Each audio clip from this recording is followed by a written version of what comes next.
দীর্ঘ ১৮ বছর পর কুষ্টিয়ায় জামাতে ইসলামীর কর্মী সমাবেশ, কানায় কানায় পূর্ণ সরকারি কলেজ মাঠ। শনিবার সকাল থেকেই জেলার বিভিন্ন প্রান্ত থেকে কলেজ মাঠে জড়ো হতে থাকেন দলের নেতাকর্মীরা। নেতাকর্মীদের স্বাগত জানান জামাতের আমির ডাক্তার শফিকুর রহমান। পরে প্রধান অতিথির বক্তব্যে বিগত আওয়ামী লীগ সরকারের অর্থলোপাট থেকে শুরু করে নানা অপকর্মের কথা তুলে ধরেন তিনি। দেশের সম্পদ লুণ্ঠন করে তারা বিদেশে পাচার করেছেন।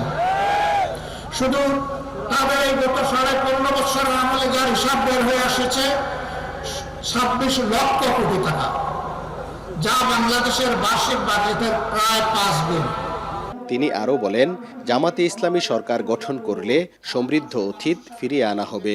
শিক্ষার্থীদের পড়াশোনা শেষ হলেই চাকরির ব্যবস্থা করা হবে বলেও জানান তিনি।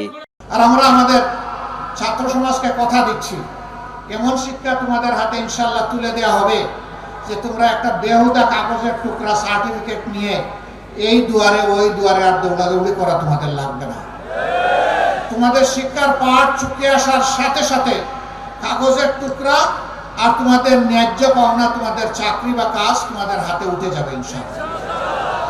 সাহস কেউ করবে না। এদিকে ময়মনসিংহের মুক্তাগাছায় কর্মী সম্মেলনে কথা বলেন দলের কেন্দ্রীয় সেক্রেটারি জেনারেল মিয়া গোলাম পরোয়ার। জানান, নির্বাচিত সরকারই পূর্ণাঙ্গ সংস্কার করবে।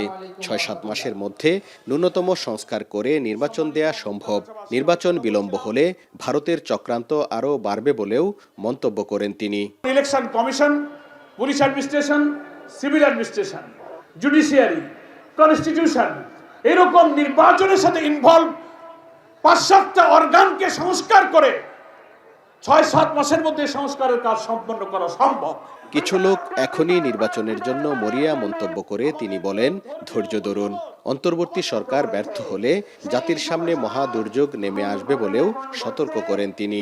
১৫ বছর তুমি যখন ধৈর্য ধরলে, তার একটু ধৈর্য ধরে সেই নির্বাচনটা হোক যে নির্বাচনে সবাই খুশি হয়।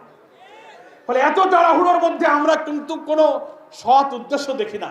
ইসলামী দলগুলোর সাথে ঐক্য প্রক্রিয়ায় জামাত যুক্ত আছে বলেও জানান দলের সেক্রেটারি জেনারেল।